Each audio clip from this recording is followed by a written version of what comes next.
Think you know Middle-Earth inside out? Well, think again. We're about to shatter some of the most common misconceptions about Tolkien's captivating realm. From hobbits and wizards to legendary battles, today in Fantasy Archive we're here to reveal the hidden truths that even the most devoted Tolkien fans might have missed.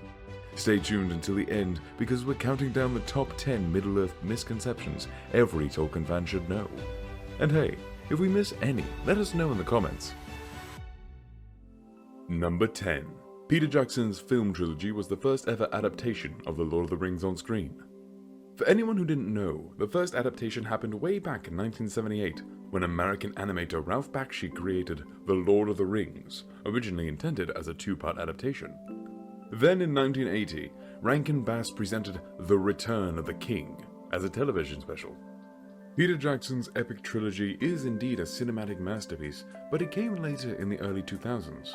While Bakshi's version might not match the same quality as Jackson's, it's still a piece of Middle-Earth history worth exploring for any dedicated fan. You will live forever in the Undying Lands. Another common misconception is the belief that you will achieve immortality upon journeying to the Undying Lands.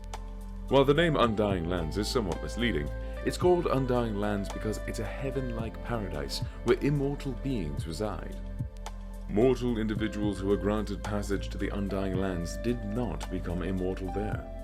Frodo and Bilbo, for example, their time in the Undying Lands allows them to live out the rest of their mortal days in a state of blissful paradise as a reward for their sacrifices during the Third Age. Tolkien does address this in his letters to Milton Waldman.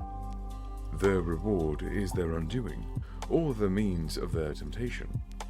Their long life aids their achievements in art and wisdom, but breeds a possessive attitude to these things, and desire awakes for more time for their enjoyment. Foreseeing this, the gods laid a ban on the Númenóreans from the beginning. They must never sail to Eddisea.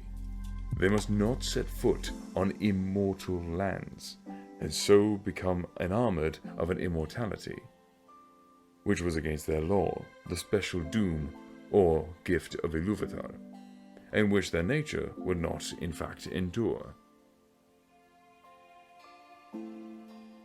Number 8. Frodo left the Shire right after acquiring the One Ring.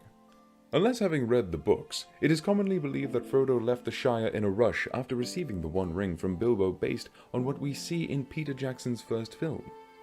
However, in the book, Frodo actually left 17 years after Bilbo's departure on his 100th birthday, which also happened to be Frodo's birthday. Throughout this time, Gandalf does a lot of research. He calls on Aragorn to help him search for Gollum. Gandalf visits Frodo in the Shire periodically, but it wasn't until TA 3017 that Gandalf visits Minas Tirith and studied Isildur's scrolls that he learned enough about the ring to confirm it was indeed the One Ring in Frodo's fireplace. 7. The dwarves didn't want to help Rohan and Gondor. Middle-Earth dwarves have a reputation of greediness, selfishness, and caring only for wealth, so many assume they refused to help defeat Sauron. This isn't true. They weren't deliberately ignoring calls for help, instead they were deeply caught up in their own tough fight against Sauron's armies in their own home, Erebor. Sauron sent the Easterlings, which had the largest army in the entire war. They were most concerned with safeguarding their homeland from the approaching danger. The focus on protecting themselves shouldn't be seen as them not caring or refusing to help their allies. Dwarven King Dain Ironfoot, as well as the kings of New Dale and Erebor, died during this battle. Denethor was evil. Another common misconception is that Denethor was simply a wicked fool. But the truth is more complex. Denethor was initially a good man, a skilled and capable ruler of Gondor who cared deeply for his city and people. But when we meet him in The Lord of the Rings, he is not in a good state of mind. He made the bad choice by using a palantir to try to look into the future and gain insight into Sauron's plans, but this led him to become emotionally unstable. Sauron took advantage of Denethor's emotional vulnerability. He planted seeds of despair and hopelessness into Denethor's mind, and Denethor became trapped in a cycle of ambition and despair. He had flaws for sure, but he wasn't initially evil. It's just that Sauron's influence led to his decline. Number 5. Sauron was the ultimate evil of Middle-Earth.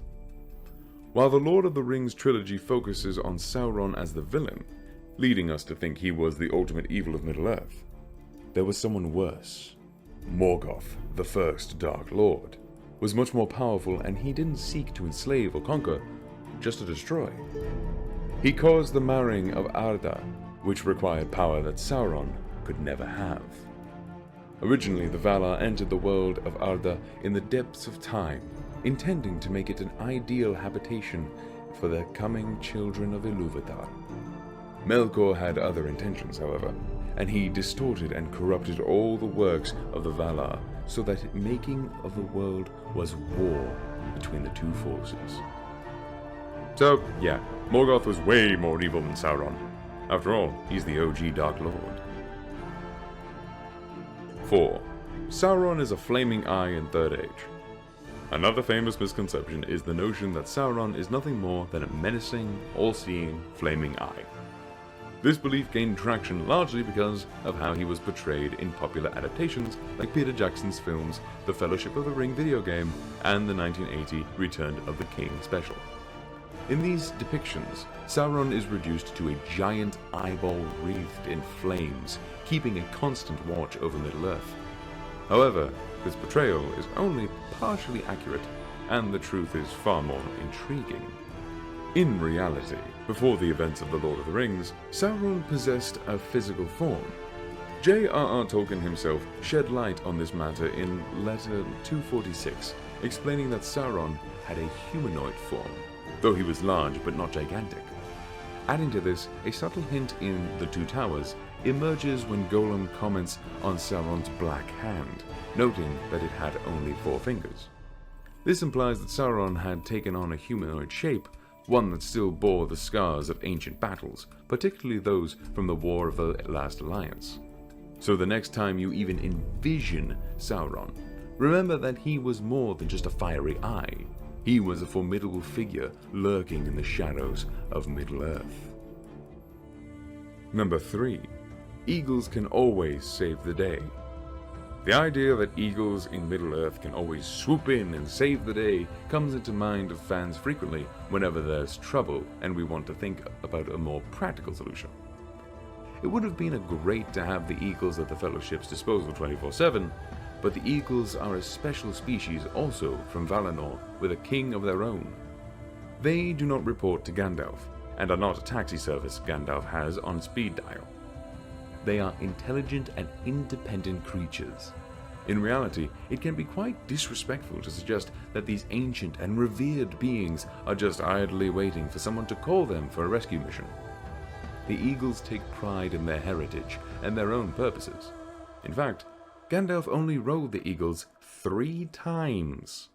2. Isildur's failure.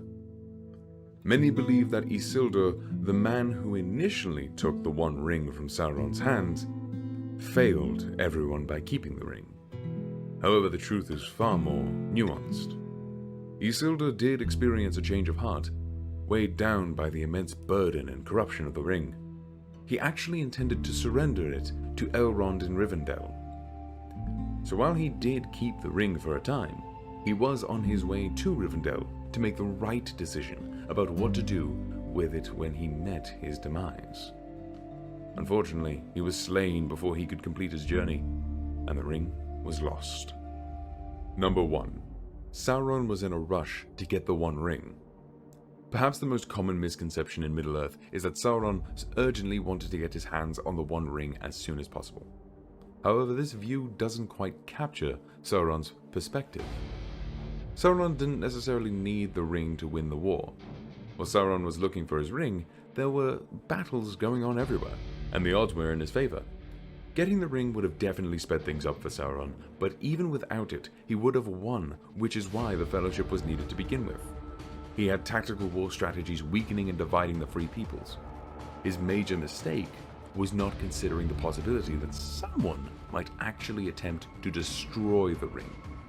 He assumed that a powerful object like the ring would be desired by many, leading them to either use it or keep it hidden. making it a matter of time before someone discovered it and brought it to him. In truth, he was just overconfident.